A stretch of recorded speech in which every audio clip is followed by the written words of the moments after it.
దేవునికి స్తోత్రం కలుగును గాక. నేటి ధ్యానం కొరకు యెషయా గ్రంథం 55వ అధ్యాయం. దేవుని యొక్క అద్భుతమైనటువంటి వాగ్దానాలను మనము 2025వ తొలి దినమున ప్రభు సన్నిధానంలో తీసుకుని ఉండి ఉంటాం. అమూల్యమైన దైవ సందేశాన్ని దైవజనులు ప్రకటించి ఉంటారు. వాటన్నిటినీ అంగీకరిస్తూ ఈ సంవత్సరంలో ప్రభు నాకు తోడుగా ఉండి సహాయం చేయబోతున్నాడనే ఒక బలమైన విశ్వాసంతో ముందుకు సాగుతుంటుండగా మరొక అమూల్యమైన వాగ్దానపూరితమైనటువంటి దైవ సందేశం ఈ యొక్క 55వ అధ్యాయంలో మనం వినబోతున్నాం. దేవుడు ఈ సంవత్సరంలో ఆయన ఎంత తన ప్రభావాన్ని మన మీద విడుదల చేసి నడిపించబోతున్నాడో ఈ అధ్యాయంలో అద్భుతంగా సిద్ధపరిచి ఉంచారు. మధురమైన వాగ్దానాలు పుష్కలంగా ఉన్న గొప్ప అధ్యాయం ఇది. ఊహించని విధంగా సరిగ్గా 54వ అధ్యాయం వరకు చదివి ఈ 55వ అధ్యాయం ఈ సంవత్సరం ప్రారంభించడం నిజంగా నాకు కూడా సంతోషంగా ఉంది.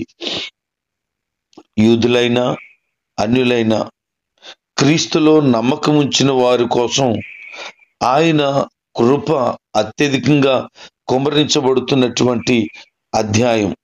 వాక్యంలో ఇలా రాయబడింది, దప్పుకొని వారులారా మీరందరూ నీళ్ల యొద్దకు రండి అని ప్రభు చెప్తున్నారు.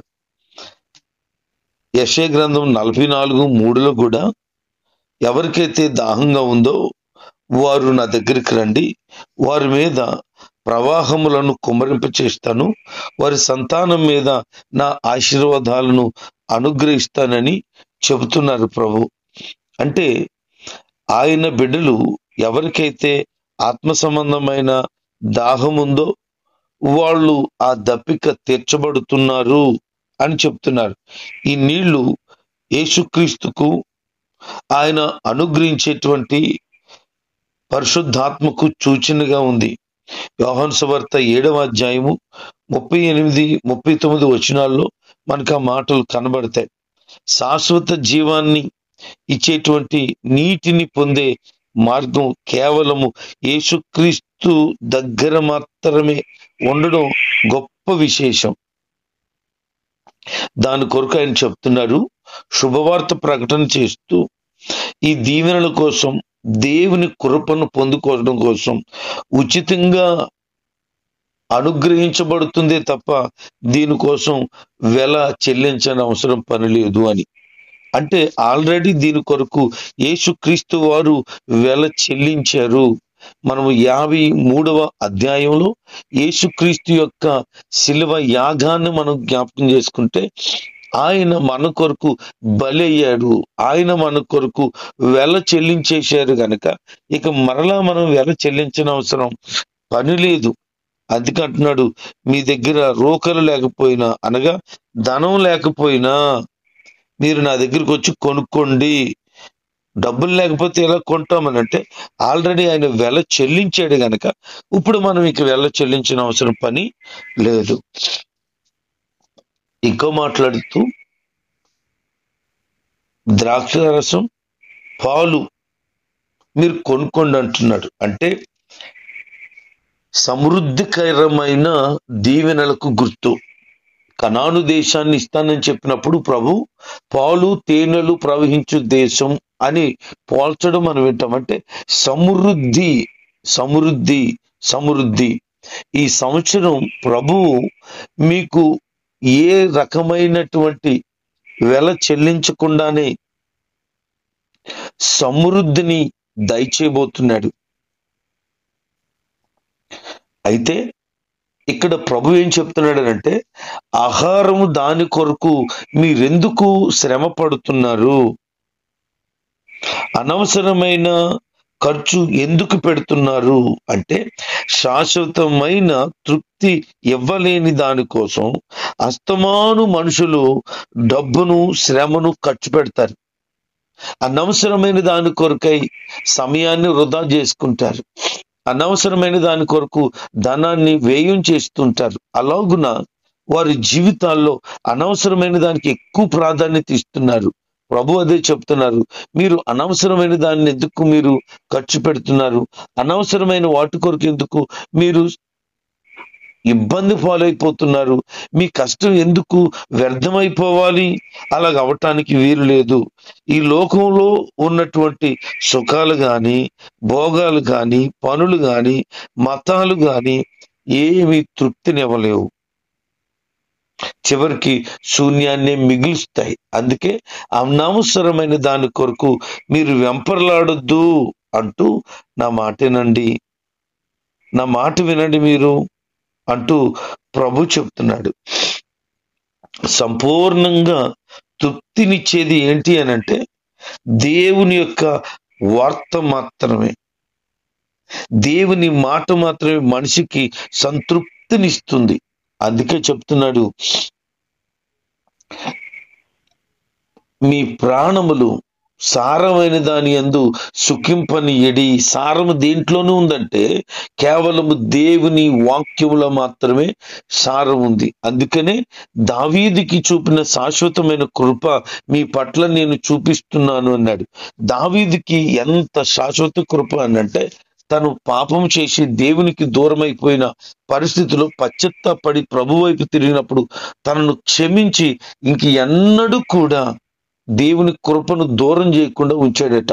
అలాగనే ఒకవేళ గడిచిన సంవత్సరములో దేవునికి నచ్చని క్రియలు, పనులు, కార్యాలు ఏదైతే నీ జీవితంలో చేసి ఆయన గాయాలు రేపేవో వాటిని బట్టి నీ క్షమాపణ నువ్వు కోరిన విధానం బట్టి ప్రభు నిన్ను క్షమించి ఈ సంవత్సరం దీవెనకరంగా నిన్ను నడిపించి ఆయన కృపను అత్యధికంగా చూపించబోతున్నాడు.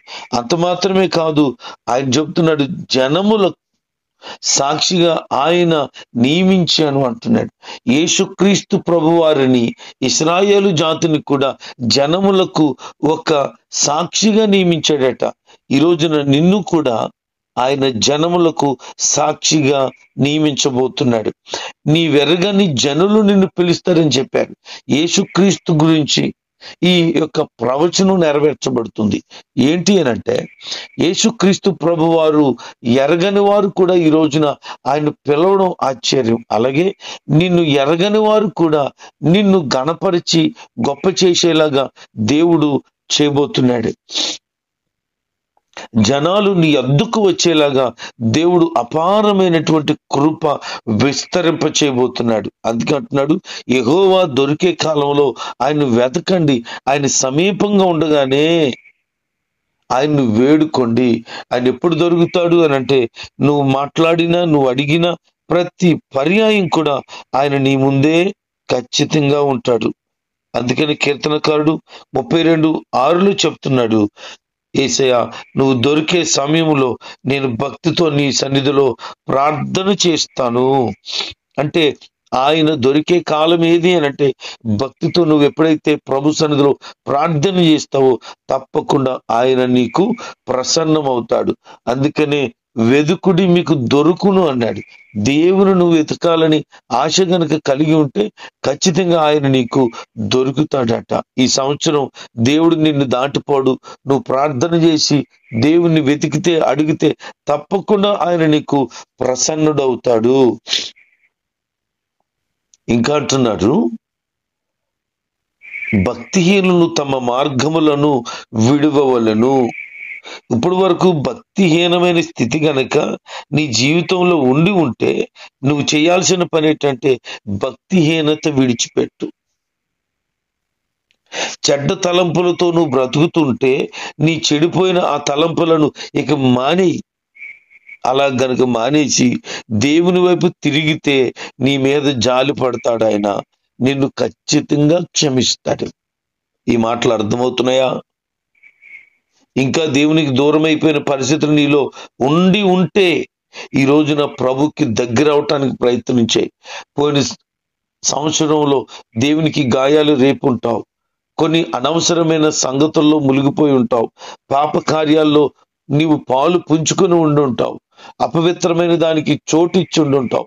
ఈ సంవత్సరంలో అలాగే దేనికి అవకాశం ఇవ్వక పూర్తిగా దేవుని స్వాధీనంలోనికి రా. దేవుడు నీ పట్ల గొప్ప కార్యాలు చేస్తాడు. ఆయన అందుకే అంటున్నాడు, నీ తలంపులు నా తలంపులు వంటివి కాదు. నువ్వు వేసుకునే మార్గాలు ఉన్నాయే, త్రోవలున్నాయే, అవి నాకు లాంటివి కాదు అంటున్నాడు. అంటే నువ్వు వెళ్ళి నువ్వు నడిచే నువ్వు చేసే అంతా కూడా వేరేగా ఉంటుందేమో, నేను చేసేది చాలా ప్రత్యేకమైనది, శ్రేష్టమైనది అంటున్నాడు. అంటే నీ తలంపులు దేవుని తలంపులుగా మారిపోతే శ్రేష్టమైన దాన్ని నువ్వు సొంతం చేసుకుంటావు. ఆకాశం భూమికి పైన ఎంత ఎత్తుగా ఉందో దేవుని మార్గాలు మన మార్గాలు అన్నట అంత తేడా ఉందట. కనుక నీ యొక్క ఆలోచనలు అంత భూ సంబంధమైనవే, కానీ దేవుని ఆలోచనలు పర సంబంధమైనవి. అందుకే నీ ఆలోచనలో నువ్వు నింపబడక దేవుని ఆలోచనలో నింపబడడానికై ప్రయత్నం చేయాలి.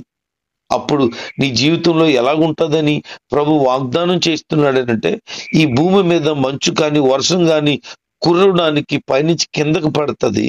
ఆ పడిన తర్వాత విత్తనాలు ఫలభరితంగా మారుతాయి. నీళ్లు గాని మంచు వల్ల గాని మొక్కలు మొలకెత్తుతాయి. ఆ మొలకెత్తిన మొక్కలు అభివృద్ధి చెందుతున్నాయి. అలాగున ఈ భూమి మీద పడిన మంచు కానీ వర్షం కానీ భూమి మీదకి పడిన కారణం ఏంటి అనంటే, ఫలింపు కొరకు, క్షేమము కొరకు, అభివృద్ధి కొరకు. అది జరగకుండా అదేమన్నా తిరిగి వస్తుందా? పైకి ఏమైనా వెళ్ళిపోద్దగా మంచు కానీ నీరు కానీ వెళ్ళదట. అలాగే దేవుని వాక్యం చెప్తున్నాడు ఆయన, నా మాట నా నోటి నుంచి బయటకు వచ్చిందే అంటే నా వాగ్దానం బయటికి విడుదలైందే, అది ఎట్టి పరిస్థితుల్లో నిష్ఫలముగా నా యొద్దకు తిరిగి రాదు అంటున్నాడు. అంటే దేవుని వాక్కు ఒక రోజున విడుదలవుతే, ఒక శుభం విడుదలవుతే, ఒక వాగ్దానం బయటకు వస్తే ఆ వాగ్దానం అట కార్యం చేయకుండా ఆయన దగ్గరికి రిటర్న్ వెళ్ళదట. అంటే ఖచ్చితంగా కార్యము చేస్తుంది. ఆ వాక్యం యొక్క ప్రభావము అది. ఈ సంవత్సరం దేవుడు నీకు ఏం వాగ్దానం చేశాడు, ఆ వాగ్దానాన్ని ఖచ్చితంగా నెరవేరుస్తాడు. అందులో ఎటువంటి అనుమానము లేదు.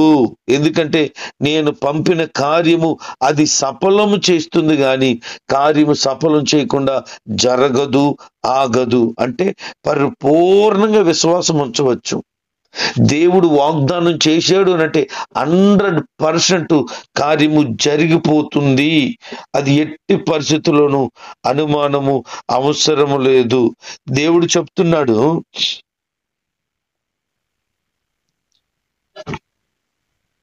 ఆ మాట నువ్వు నమ్ముతావా?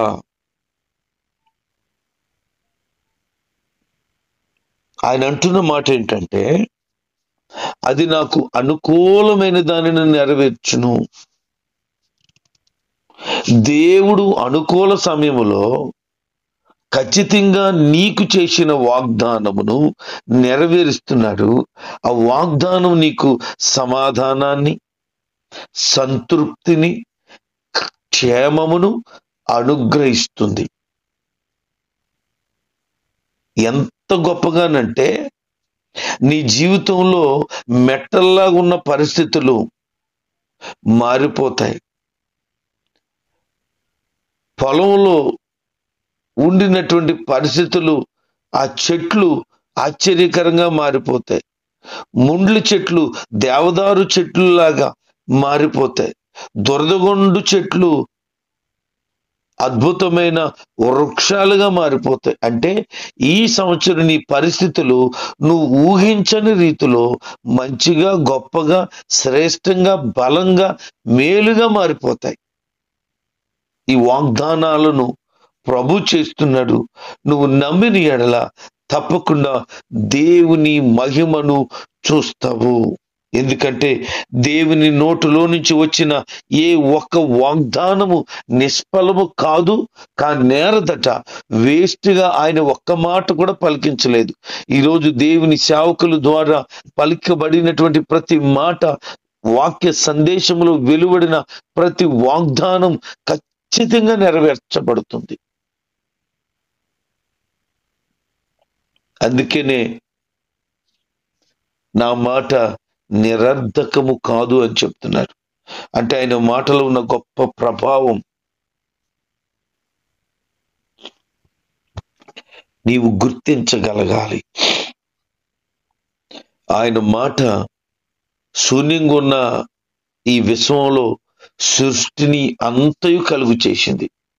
సూర్య చంద్ర నక్షత్రాలు, ఆకాశంలో ఎగిరే పక్షులు, భూమి మీద పాగే పురుగులు కాని, జంతువులు కాని, క్రూర మృగాలు కాని, సముద్రంలో ఉన్నటువంటి చిన్న పెద్ద చేపలు కాని, ఇదంతా కూడా కేవలం దేవుని మాట వలన కలిగింది. అంటే దేవుని మాటకు ఎంత ప్రభావం ఉందో మరలా నువ్వు అర్థం చేసుకోవటానికే దేవుడు ఈ మాటలు తెలియచేస్తున్నాడు. ఎట్టి పరిస్థితులను అవిశ్వాసము కలిగి ఉండక విశ్వాసంతో ప్రభులో సాగిపోగలిగితే ఆయన వాగ్దానాలు చేసిన ప్రతి దానిని నెరవేర్చటానికి ఇష్టపడుతున్నాడు. ఈరోజు వాగ్దానాలను నీతో ఆయన చేస్తున్నటువంటి మాటలను మరలా గ్రహించగలవు. ఆయన నీ ప్రాణమును తృప్తిపరచటానికి ఇష్టపడుతున్నాడు. ఆయన తలంపులు నీ జీవితంలో నెరవేర్చబడటానికి ఇష్టపడుతున్నాడు. ఆయన నోట్లోంచి వచ్చిన ప్రతి మాటను నీ పట్ల నెరవేర్చి నీ పాడైపోయిన జీవితాన్ని మేలుగాను, ఎత్తైనటువంటి బ్రతుకులను పల్లంగాను, ఉపయోగం లేని స్థితులను శ్రేష్టంగాను మార్చి ఫలభరిత, దీవెనకర, శుభకరమైనటువంటి పరిస్థితులను ఆయన ఈ సంవత్సరం నీ జీవితంలో జరిగించబోతూ ఉన్నాడు. దేవుడు ఈ వాక్యపు వాగ్దానాలను నెరవేర్చి విశ్వాసంలో నడిపించి ఆయన దావీదుకు చూపిన శాశ్వత కృప ప్రతి ఒక్కరికి అనుగ్రహించునుగాక. ఆమేన్.